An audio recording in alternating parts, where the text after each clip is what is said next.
नमस्कार दोस्तों, मैं हूं धर्मवीर और आज हम चर्चा करेंगे योग कॉम्पिटिशन्स के बारे में। यानी योगासन जो प्रतियोगिताएं होती हैं उनकी हम चर्चा करेंगे। तो देखिए, योगासन यानी आसन जो होते हैं उन्हीं को योगासन कहते हैं।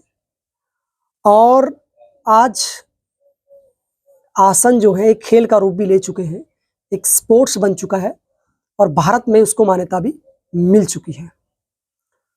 योगासन के कोच भी होते हैं हर स्टेट में, हर जिले में। इंडिया में कोचिज हैं योग के, स्कूल्स में भी कोचिज होते हैं, एकेडमी में कोचिज होते हैं योग के अलग से, एनआईएस भी योग में होती है।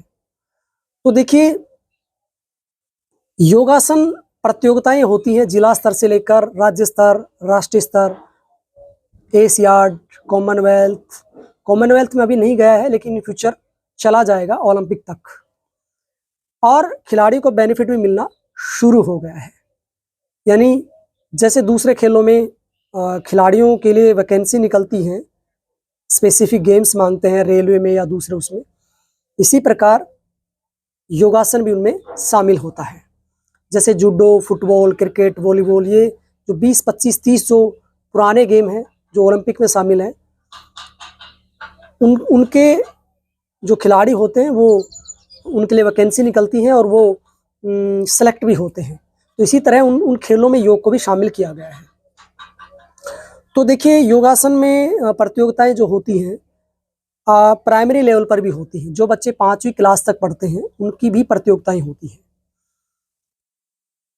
और वो प्रतियोगिताएं साल में एक बार होती हैं, चाहे वो सरकारी स्कूल हो चाहे गवर्नमेंट स्कूल हो। उसके बाद देखिए, वैसे तो एक्चुअली 8 साल के बाद हम बच्चे को योगाभ्यास करवा सकते हैं, योगासन करवा सकते हैं। तो 5वीं क्लास में लगभग बच्चा, या चौथी क्लास में होता है, लगभग 10-11 साल का होता है, तो उसमें कर सकता है, कोई प्रॉब्लम नहीं है। इसी प्रकार स्कूल लेवल पर यानी अलग अलग ग्रुप होते हैं, अंडर 14, अंडर 17, अंडर 19। खासकर स्कूल लेवल पर ये 3 ग्रुप होते हैं, 6ठी से 8वीं तक अंडर 14, 9 to 12 अंडर 17 और 11 और 12th का बच्चा वो अंडर 19। यानी 6ठी से 8वीं तक का बच्चा अंडर 14 में, 9th और 10th का बच्चा अंडर 16 या 17 में, और +1 और 2 का बच्चा अंडर 19 में। तो ये प्रतियोगिताएं होती हैं। ऐसे ही महाविद्यालय और विश्वविद्यालय यानी कॉलेज और यूनिवर्सिटी लेवल पर भी योग की प्रतियोगिताएं होती हैं। ये तो हो गई शिक्षा से जुड़ी हुई प्रतियोगिताएं। अब जैसे हरियाणा बोर्ड है, राजस्थान बोर्ड है ना, यूपी बोर्ड है, जो भी स्टेट है उनकी बोर्ड्स की अलग प्रतियोगिताएं होती हैं।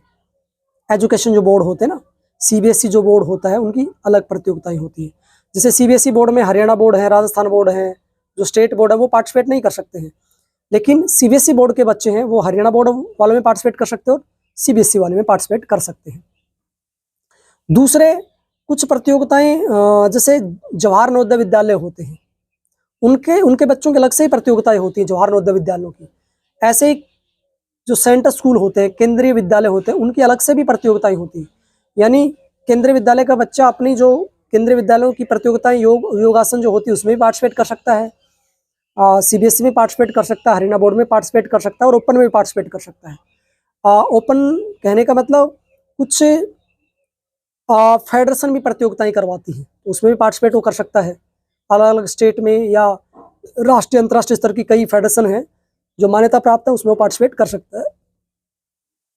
इसके अतिरिक्त कुछ जो स्टेट है वो कुछ स्टेट लेवल के खेल करवाते हैं, है ना। इंटर सेंटर, हरियाणा में जैसे उनको इंटर सेंटर बोला जाता है, उसमें सभी तरह के खेल होते हैं। तो उसमें योगासन प्रतियोगिता भी होती है और बच्चों को कैश प्राइज भी दिया जाता है। तो मेरे कहने का मतलब ये है कि आजकल योगासन जो प्रतियोगिताएं हैं वो बढ़ रही हैं। आप अपने एकेडमिक लेवल पर भी, आप जहाँ पढ़ाई कर रहे हैं उनसे रिलेटेड भी वो प्रतियोगिताएं खेल सकते हैं, ओपन में भी खेल सकते हैं। आपके स्टेट में भी हो सकता है 1-2 अलग तरह की प्रतियोगिताएं होती हैं, उनमें भी योग शामिल हो।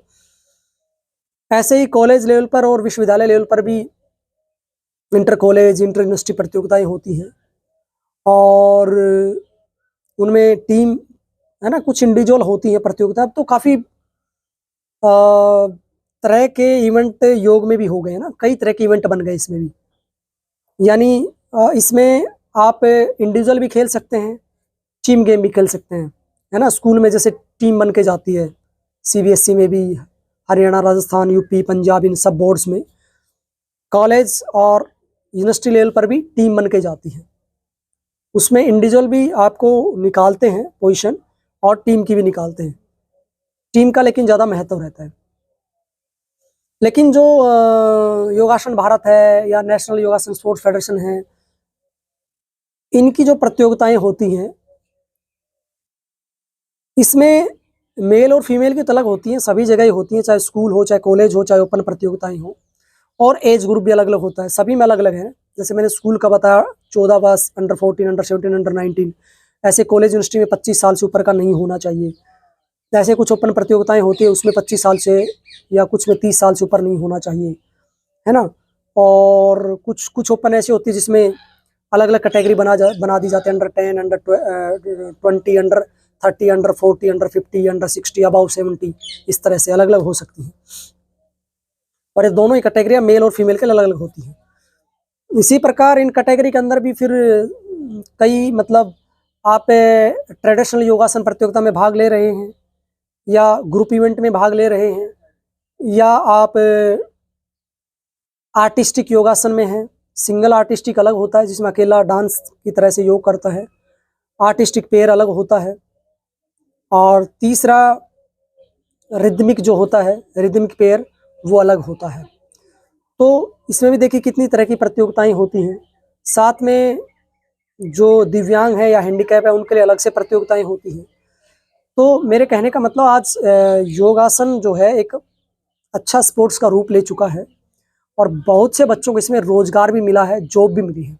यानी काफ़ी जो स्कूल हैं जो एज ए योग कोच अपने विद्यालयों में या महाविद्यालयों में स्पेशल टीचर रखती हैं, योग का स्पेशल कोच या इंस्ट्रक्टर रखती हैं। और उसी के साथ जो बच्चे नेशनल प्लेयर होते हैं या नेशनल में मेडल है उनका, तो उनको भी रोजगार भी मिलता है, यानी परमानेंट गवर्नमेंट जॉब भी मिलती है। अलग अलग स्टेट में वैकेंसी निकलती हैं, तो वो ग्रुप सी, ग्रुप डी में आराम से कलरक या और कोई अच्छी पोस्ट पे लग सकते हैं। तो योगासन जो प्रतियोगिताएं हैं, उनमें कुछ रूल होते हैं, कुछ रेगुलेशन होते हैं, है ना। ड्रेस भी पहननी आपको पड़ती है ना। तो वो सब एक अलग विषय है, सामान्य हमने चर्चा की। आज इतना ही जानेंगे इस वीडियो में। आपका कोई क्वेरी है, आपका कोई क्वेश्चन है, आपका कोई प्रश्न है, तो डेफिनेटली आप मुझे मैसेज करके या कमेंट बॉक्स में कमेंट लिख के पूछ सकते हैं। आप सबका बहुत बहुत धन्यवाद।